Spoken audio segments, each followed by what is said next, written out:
Hello everyone and welcome back to my channel. Today I am here to talk about blushes with you and show you the blushes that I have chosen out of my collection to be wearing this spring season. I have been doing this take on a project from Lara Likes Mascara. I will have Lara linked in the description box down below. But she started a roulette style project to work through more of the blushes in her collection, and I think she's recently started one for some other makeup categories as well. And I just love the idea of having a specific project that helps you kind of dig into your collection, pick out some things that you're not using, that you're not sure about, and just have a dedicated time to give them some love. And that is what I have been doing with my blushes this year, and I've been going kind of seasonally. I kind of create a seasonally based blush wardrobe for myself that I switch up about every 3 months. So in today's video, I'm going to be first updating you on how many times I used the blushes from my winter blush wardrobe, and then I will also show you the blushes that I've picked for my spring blush wardrobe. And if you like blush, like I do, you have come to the right place, my friend. It is all blush all day in this video. So let's go ahead and get started with the numbers from the blushes I had pulled for my winter blush wardrobe. This one is a little bit hard to show because it's super reflective, but I had previously in my fall winter blush wardrobe been using my Patrick Ta face palette, and I just had such a great time digging into this palette after really not showing it enough love in my collection. So I decided to keep it in for my winter blush wardrobe, but I switched from this kind of like rusty terracotta, very neutral side to this really, really bright hot pink side, and I had both the cream and the powder in the project. And I was really hoping to hit pan in the cream because I was able to hit pan in this one during the fall, but I was unfortunately not able to hit pan in this one. It is such a pigmented shade, both the cream and the powder. So just a tiny, tiny bit of product goes such a long way, especially when you're working with a blush that is this bright. Like, this is a bright, almost hot pink. It did not take a lot of pigment to get a lot of payoff on my cheeks. So I'm not sure how much use you'll actually be able to see in the pan. I mean, I feel like there is a difference, but I also hate showing you these creams up close because they just gather every little brush hair and it looks kind of disgusting. But I do see some progress in here. I will say, I just don't think that the Patrick Ta blush formula is my favorite. I know so many people love these duos and layering the cream on top of the powder. You can also do the powder on top of the cream. And I just find that this is not my most effortless blush formula. This particular palette is discontinued, but you can get all of these shades in singles. So because I have this in my collection, I'm glad that I've been working on it and trying to get more use out of it. But it is definitely a little bit more of a finicky formula in my opinion. And sometimes the cream, it's a very thin cream, which I don't actually love because sometimes it can look a little bit streaky, and I often find that I feel like it's picking up what's underneath if I put it over top of foundation. That being said, I did use the cream 12 times and the powder 10 times, and I'm really happy with that. Even though I didn't hit another pan in this palette, I feel like I've gotten a ton of use out of this palette over the past like 6 months. So I am going to let this blush palette rest for now. I'm going to put it away. I might bring it back out in the summer for this corally shade in the middle, which is the shades I've definitely used the least in the palette. But for now, I'm taking a little break from this one. Also, in my winter blush wardrobe, I had the Too Faced Cloud Crush Blurring Blush in the shade Candy Clouds. Now this seems like it would be a similar shade to the powder in the Patrick Ta palette, but this one is so much lighter, which is why I continue to say that that Patrick Ta pink shade is much more of a hot pink. This one is much more of a true baby doll pink. Like, it has a lot of almost white pigment to it. And so for that reason, I do find this one a little bit easier to use just because it doesn't show up so starkly against my skin, and it is a little bit more of just a wearable color altogether. I do also think that the formula of this one is a lot more blendable and seamless on the skin. It is called a blurring blush. I do definitely see that in the powder formulation, like with how smoothly it glides onto the cheeks. But yeah, this was just a really easy one to throw on really quickly and not have to worry about how it looked.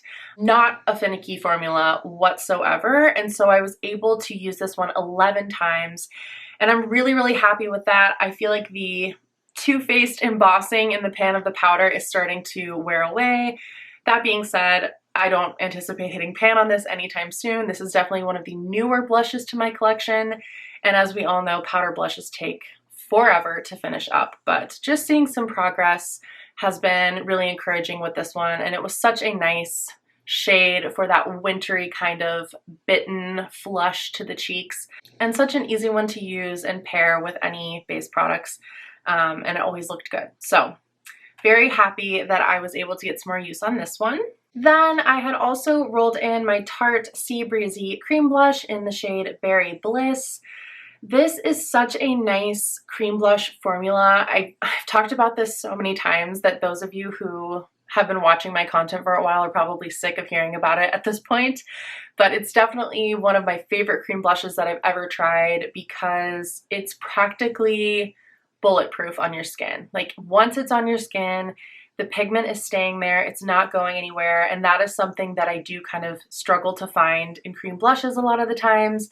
They can be really emollient and my skin will kind of drink them up, or they'll just wear off super quickly unless I set with a powder. This particular formula, I don't have to set with a powder at all. It's definitely like a thicker, stiffer cream blush formula, and I think that turns a lot of people off because they feel like it's really dry. But it's the dryness of this that I actually kind of like because, I don't know, I just like the way that it sits on my skin and it doesn't look heavy, it doesn't wear off super quickly, and it sticks on through the day. That being said, this particular shade, Berry Bliss, is super pigmented. So this was another one where it was like the tiniest bit of blush was plenty. So I didn't feel like I was going to see a ton of progress in this, but I did manage to use this one 12 times, and another just really nice shade for the winter time to go with any more sort of berry, mauvey, purpley looks, and to give me that nice little like bit of wind chill, kind of frostbitten cheeks kind of a look. So I'm really happy I got to use this one, but this is definitely one that I would probably only pull for in the winter. It feels very wintry to me, which is not to say that you have to use your makeup to match the seasons, but I don't know, I just feel like this is one that I'm probably gonna stick back in my drawer and not reach for a ton until the winter starts to cool off again. And finally, for the winter wardrobe, we have my Clinique Cheek Pop in the shade Cola Pop. I used this blush 5 times, and I have to say, I wasn't in love with the way that this looked on my cheeks.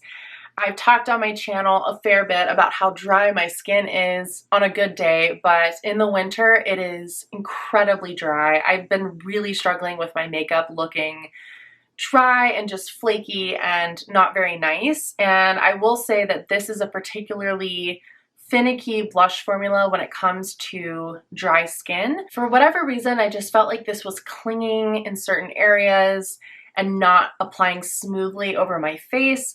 It might have something to do with the formula. I think this is like a baked gelée formula. So it's like a weird hybrid between a cream and a powder, and it's really, really thin. I really wanted to love this because I really like the color. It's such a cute, like almost rusty berry tone. But I just don't know that this is my ideal blush formula for the winter time, and it's definitely like a fall and winter type shade for me. So at one point I even thought about passing this along to somebody. This is one that might be on the chopping block. I feel like I gave it a fair shot using it 5 times, but I feel like this is one I might have to revisit maybe even like in the summer, when the summer is kind of shifting slowly into fall and my skin is just a little bit less dry, to see how it wears, because I feel like the texture of this and the texture of my skin, it has to be just right for this to look seamless and not patchy. So that was kind of disappointing, but definitely good knowledge for me to have if I end up doing, you know, a chopping block or a declutter in the future. This would be one that I would definitely want to consider. But those are all of the blushes that I was working on over the winter months, and I'm not gonna lie, I'm pretty excited to refresh my little blush wardrobe. I love blush. I think you can probably tell. I have such a huge blush collection, and I'm excited to shop my stash and bring out some more of my blushes to use. So let's get into my spring blush picks. Starting off with a newer blush to my collection, this is the Kevyn and Coco Blush Cream in the shade Raspberry. So this was a gifted product for a post that I did with Kevyn and Coco on my Instagram page. And it's very similar to those, I think they're by Pixie, that were super viral on TikTok like last summer kind of a time. It's like a deodorant stick, but it's a blush. And so it's really easy to just kind of draw on your cheeks. For me, I definitely use a brush and grab product that way. But either way, I think this color is really cute and easy and wearable. It's just kind of like an everyday neutral pink. It's not too bright pink, it's not too berry or too brown. It's just kind of right in the middle, and I really, really like the formula. Again, I feel like this is very similar to the Tarte Sea Breezy Cream Blush. It's kind of on the drier side, so it actually stays put on my cheeks, but because it is a cream, I find that it does give a little bit of a hydrated look to my skin and kind of like a sheen when I turn my head in the light. So this one is really pretty, and I feel like I could get just a ton of use out of this in the springtime because it goes with any kind of makeup look, eye look, anything I'm wearing. It's just like that perfect neutral everyday blush shade for me. I picked one other cream and then two powders. I do try to include a mix of creams and powders just so I'm getting especially the use out of my creams, but I don't want to totally neglect my powders either. So I'm including the Kier Weiss Cream Blush in the shade, I always forget what the shade name of this one is because I was sent like a little, it's like a refill package of the blush, but I was sent it as a sample to test for my Instagram ages and ages ago, like very beginning of my Instagram, I feel like. But this is in the shade Embrace, and again, it's just like a really wearable everyday blush shade. Definitely lighter in tone than the one from Kevyn and Coco, but because of that, I feel like I can really kind of go in and apply a good amount of this, and it never looks like too much or clownish. It's actually what I have on my cheeks today. I feel like my blush isn't even really showing up in the camera, so it's definitely one that gives a more natural look when I don't want my blush to be like super noticeable. This one is a little bit of a thicker texture, but I do like how hydrating it is on my skin right now because, as I've mentioned 1,000 times, my skin has been super dry, and I feel like this one gives that kind of youthful hydrated look back to my cheeks. So I'm excited to continue using this as the months go on. And then for my powder picks, I have an oldie but goodie and then a newer blush release. So I've picked out the L'Oreal True Match blush in the shade Tender Rose. And this is such a pretty, again, just very natural, mauvey shade. This is definitely more on the cool toned end of the blushes that I have in my collection, and I feel like for that reason it does jive really well with my cooler undertones, especially when I am so fair. I haven't gotten any sun yet this year, but this just has that little tinge of like lavendery mauve to it that makes it blend really well into my skin. If you've never tried these L'Oreal blushes, they are very, I would say, buildable. Like when I initially tried this, I was a little bit disappointed by the lack of initial pigment when you first put it on. But I actually have grown to really love a buildable blush because I feel like I can put my blush on, finish the rest of my makeup, go back and take a look and see if I feel like my face needs a little more color and add a little more, and it just never looks like it's too much or overpowers the rest of the face. And this one is also not a flat matte, so it's not one that's going to emphasize the dryness. It's actually going to add a tiny bit of a sheen, almost as if it were a cream. And so I thought that this would look really, really flattering on my skin as we are moving out of winter, and hopefully my skin gets a little bit less parched, but it's still feeling pretty dry, so I wanted to keep that in mind. And in a similar vein, I picked the What's Up Beauty Cheek Tear Blush in the shade Peaceful Pizza. This was gifted to me by the brand, and I am so, so thankful. This is an absolutely stunning blush formula. It feels very luxury to me.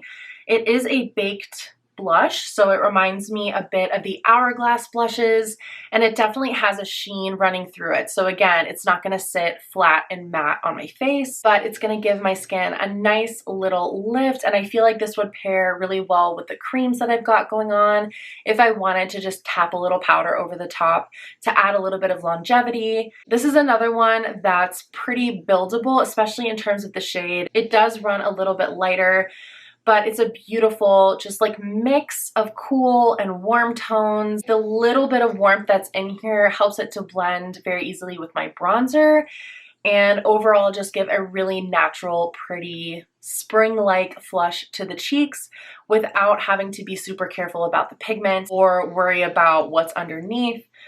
So I'm really looking forward to getting some more use out of this one. This is a newer release from What's Up Beauty. They released blushes, bronzers, and also now pressed powders.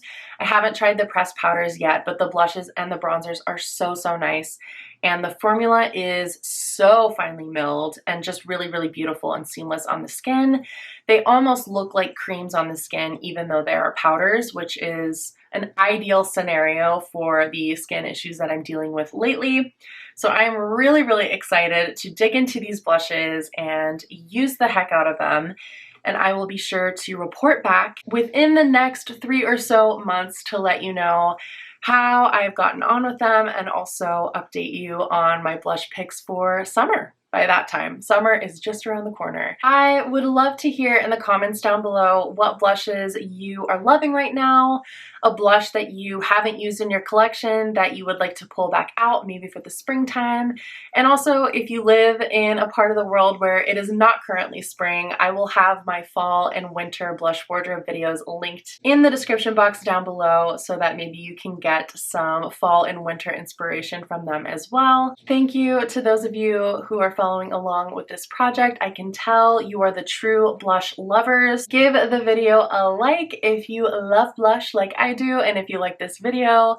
And don't forget to subscribe before you leave, because I would love to see you in my next one. So until then, I hope you're having a great day. I hope you're able to enjoy some sunshine wherever you are, and I will see you in my next video.